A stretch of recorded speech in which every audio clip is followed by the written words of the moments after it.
Le plus grand champion mondial présentement. Présentement. OK? Comment il s'appelle?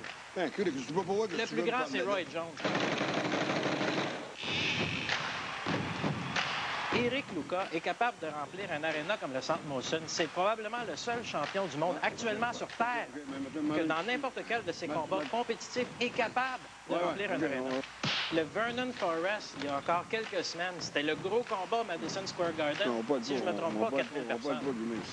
Régis. Un gars qui est vendeur, il est vendeur. Un gars qui n'est pas vendeur, il n'est pas vendeur. Non, mais laisse-moi le temps que je te coupe pas quand tu parles. À m'en aller, on va m'en revenir, mais je suis seul un peu. Il n'y a pas une question que je parle qui a raison. Lui, il n'a pas une qui a raison. Pourquoi faire aller s'amuser à New York après, emmener un gars tabarnak, ça il prenait les béquilles, puis s'en daring. Tu finis que c'est captillé, puis voilà, tu vois pas ça. Ça tue à la boxe, le gars, emmener un citron comme ça. Il nous reste 20 secondes d'abord pour vous remercier parce que vous avez été extraordinaire.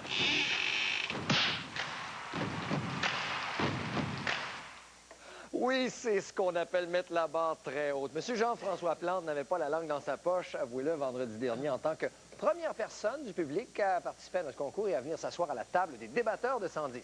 Ça va être ainsi tous les vendredis. Alors aujourd'hui, notre amateur chanceux se nomme Jason Cavallaro. Salut, Jason. Bonsoir, M. Rivard. Agent d'assurance. Dites-le pas trop fort, c'est pas très bien. T'es pas supposé en manquer d'assurance. Écoutez bien, mesdames et messieurs, sa lettre comme courriel. Je ne sais pas si vous allez me replacer, mais je suis le fatigant qui laisse des messages sur la boîte vocale pour devenir débatteur à 110. Ça a marché?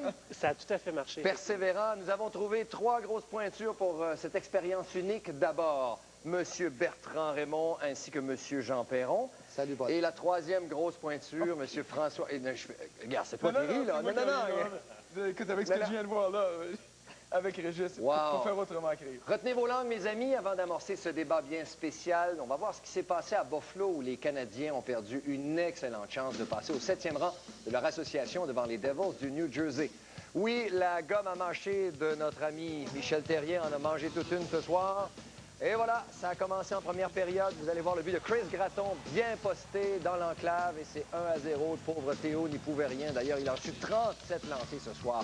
Et là, il ne pouvait encore moins rien. Est-ce que ça se dit, M. Raymond? Je ne suis pas sûr. Mais en tout cas, quand la rondelle dévie sur le patin de Craig Rivet, eh bien, pas grand-chose qu'un gardien peut faire. Rare chance du tricolore, eh bien, poteau pour Bérésine qui a en plus raté l'occasion sur le retour. Les Canadiens n'ont pas marqué un seul but. Voici le 3e et dernier but de cette rencontre des Sabres. Brian Campbell, vous allez le voir, il est juste devant le but, bien posté pour ce retour. 3-0. Théo a reçu donc 37 tirs, je vous le disais. C'était en toute fin de match. Des boulets, bout portant, retour. Mathieu Biron, lui, a repoussé les 26 tirs pour un 2e blanchissage de suite. Et le Canadien s'incline donc 3-0. L'équipe demeure au 8e rang dans l'Est à égalité avec les Rangers. Le tricolore reçoit demain les Leafs. C'est lundi. Ah! Les Rangers ailleurs.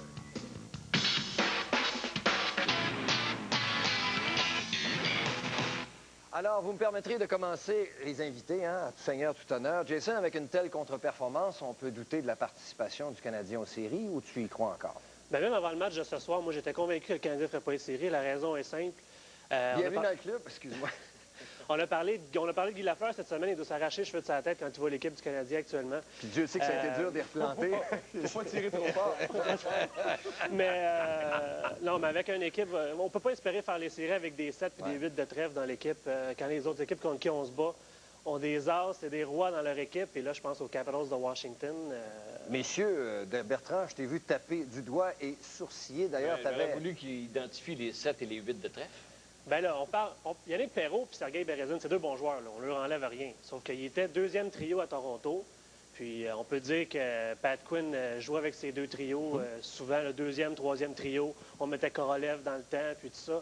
On se ramasse avec ça comme premier trio. Puis on met à allier Gino Odjick quand on a un Yann Boulis qui...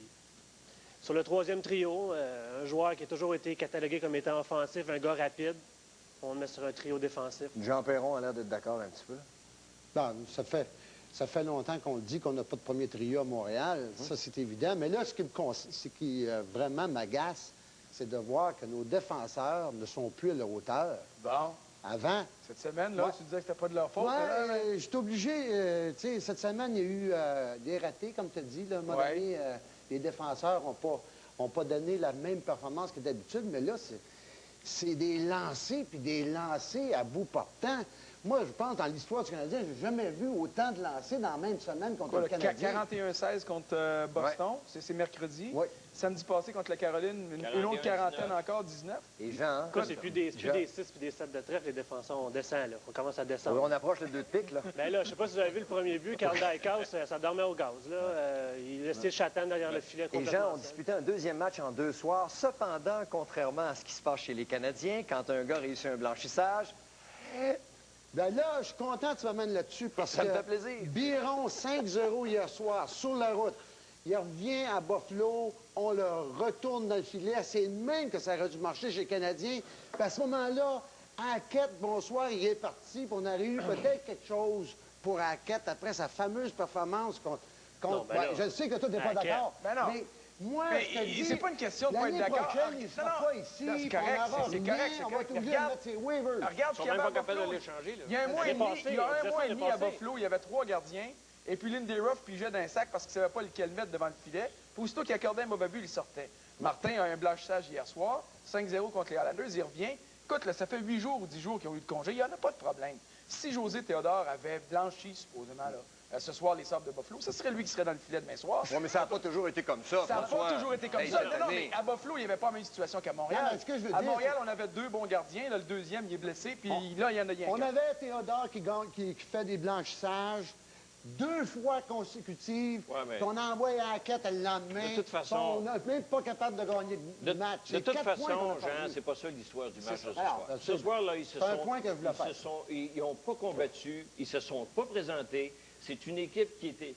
À quoi ça sert de travailler fort pour aller chercher des victoires, pour être 8e, puis une fois que tu es 8e, tu n'es pas capable de franchir la marche additionnelle. Ce soir-là, il n'y avait pas de circulation. Il y avait l'occasion de passer devant New Jersey. C'est ça qui est la clé, c'est dans ta présentation, Paul, tu l'as dit, le Canadien avait une chance, a raté une chance. Chaque fois que le Canadien a une chance, il la rate. Mais inversement, chaque fois qu'on dit, s'ils perdent à soir, c'est fini, ils trouvent le moyen de gagner ce match-là. Au début de la saison, on l'a dit. C'est un club de quoi? 8, 9, 10e place? Bien, c'est là qu'ils sont. Puis ils ne seront pas plus haut que ça. Et ça nous amène au débat de l'an passé à la même date. Est-ce qu'on devrait même commencer à parler des Canadiens qui devraient peut-être pas participer aux séries pour venir repêcher? Il reste 18 matchs. Il reste 18 matchs.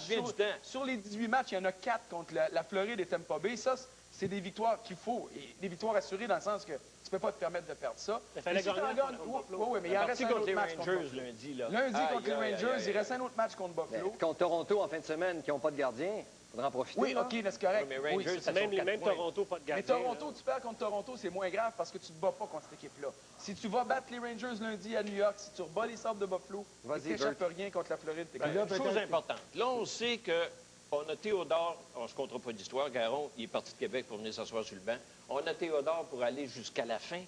Bien là, si vous avez vu le coup de coude de Varada ce soir, personne n'a absolument répliqué à ça. Non. Si tu veux que Théodore joue jusqu'à la fin de l'année, là, il va falloir que tu le protèges. En plus, sur le but de Campbell, il fait un arrêt extraordinaire. Là, il n'y a pas personne qui prend le retour. Il va avoir besoin d'aide, Théodore. C'est bien beau de dire qu'on est appuyé dessus jusqu'à la fin, puis qu'il va en jouer 17 de suite. C'est là que tu as besoin de défenseurs. C'est là que tu as besoin de défenseurs. Tu as besoin sur le but de Campbell, c'est clair. Comment ça se fait que ça reste impuni, le coup de Varada? C'était clair, direct sur le museau.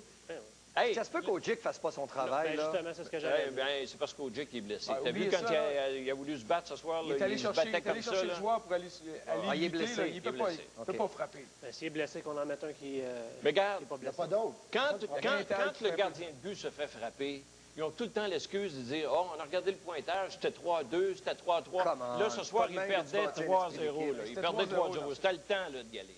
Il l'a échappé, c'est fini, mais il en reste 18. Mais c'est une mauvaise...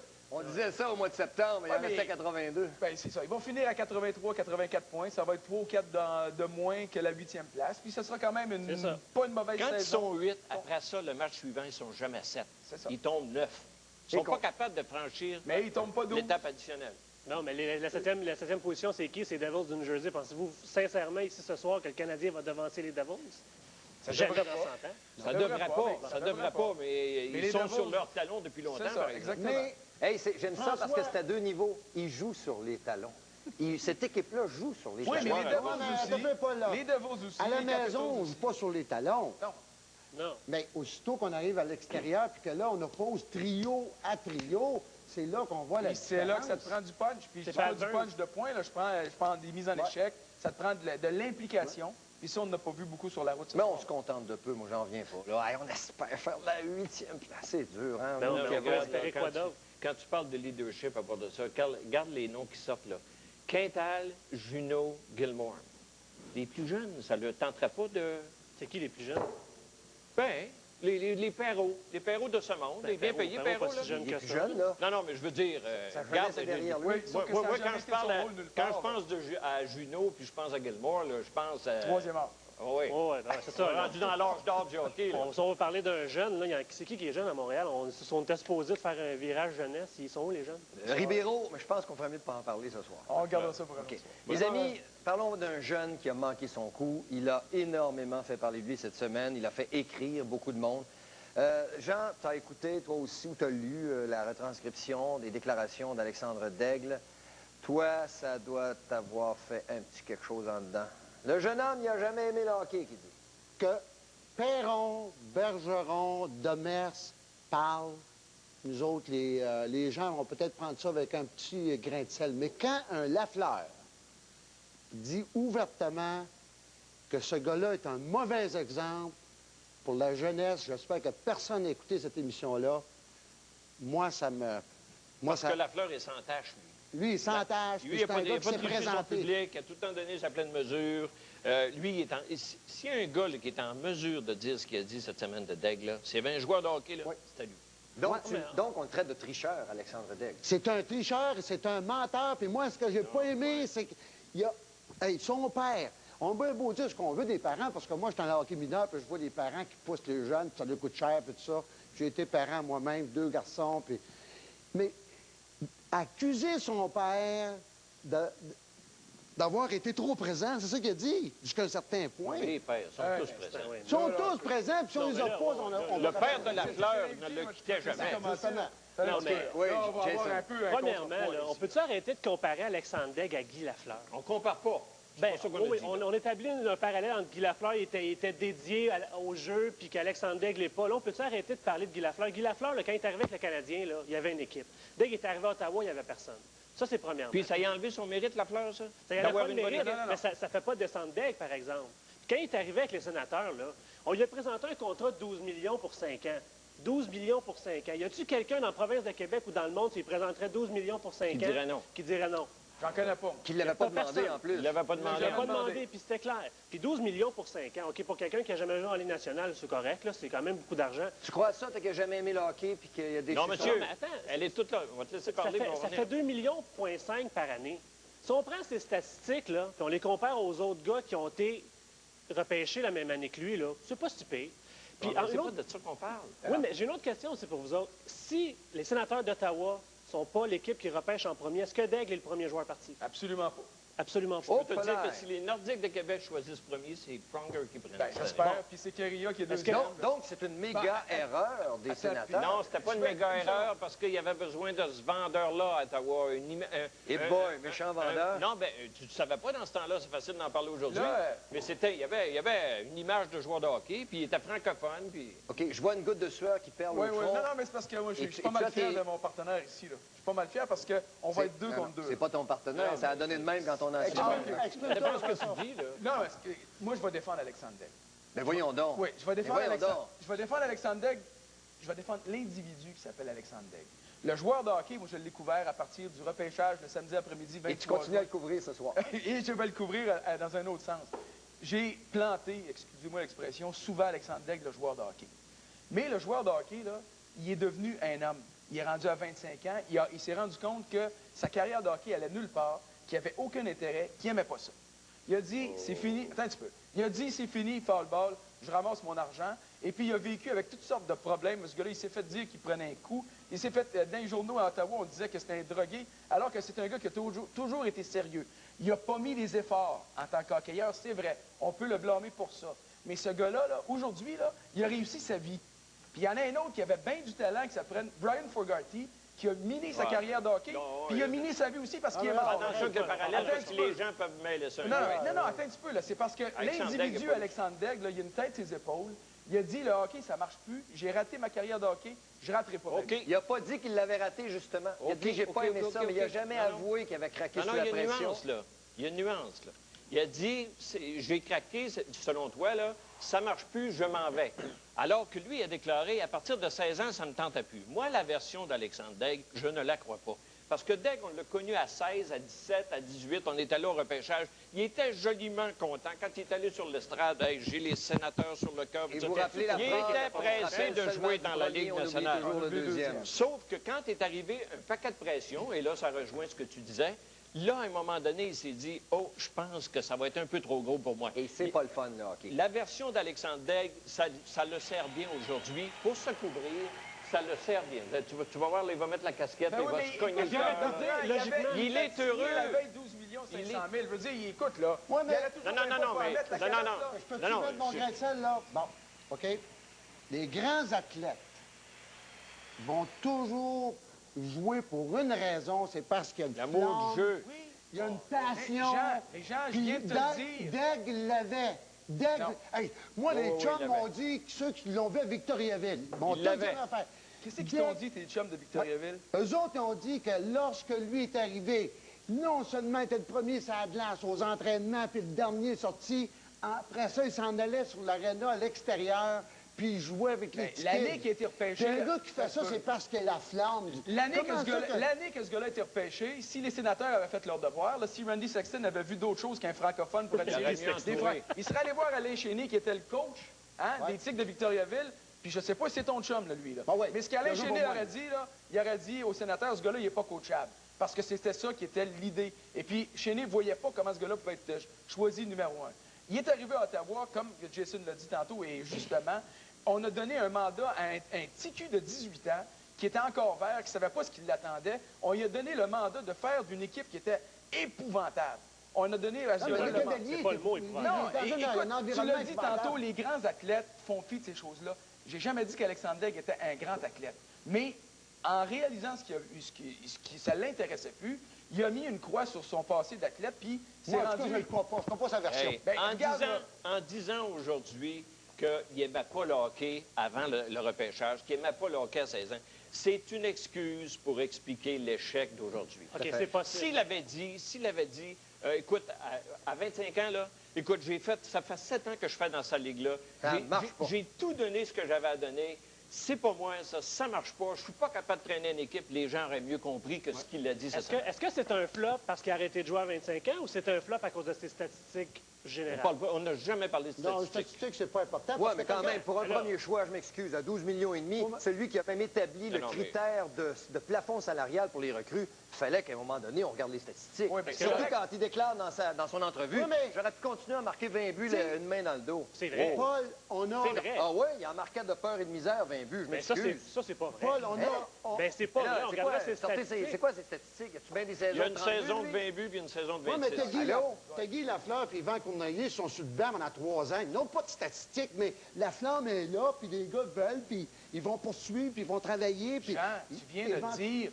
Lafleur, Bertrand, vous étiez là, Lafleur, il a passé quoi, 2-3 ans sur le banc avant comme Cournoyer. Bon, puis comme tous les autres, Daigle est arrivé à 18 ans. Il est repêché le 23 juin à Québec, OK? Oui. Le 1er juillet, il l'amène à Ottawa. Dans une grosse foule. Ben non, mais c'est à la fête du Canada. Il y a la première ministre, Kim Campbell, son plus gros exploit dans sa carrière qui a duré 3 jours, c'est d'avoir été prise en photo avec Alexandre Daigle. Il y avait des émeutes pour voir Alexandre Daigle.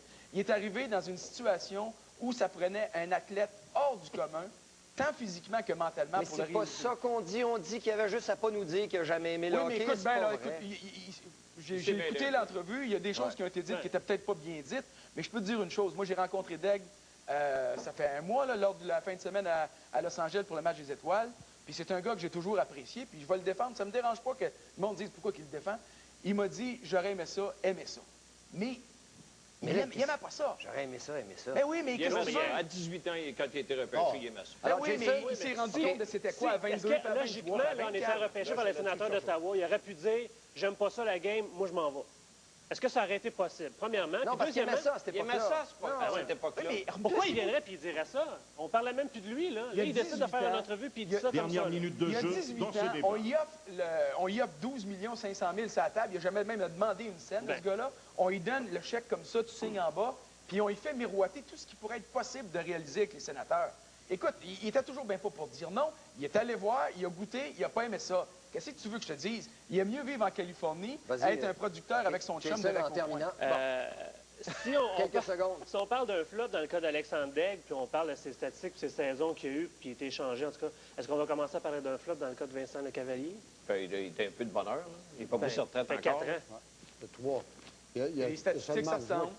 Les statistiques se ressemblent. Les statistiques se ressemblent. Le contexte se ressemble. Il y a une différence de 0.07. On verra Lecavalier à 25 ans. Ben oui. Ouais. Alors, M. Jason Cavallaro, félicitations. Regarde le beau cadeau, les 3 coffrets de Lancer Compte, gracieuseté de Imavision. Un T-shirt pour toi, Lancer Compte, puis l'autre pour l'animateur. Merci beaucoup. Félicitations. Hey, Jason, c'est pas là que tu vas apprendre quelque chose sur le hockey dans Lancer Compte. Oui, la réalité dépasse la fiction. Il y a de la passion là-dedans, par exemple. Bravo, Jason. Merci beaucoup. Le sous-titrage de cette émission vous est présenté par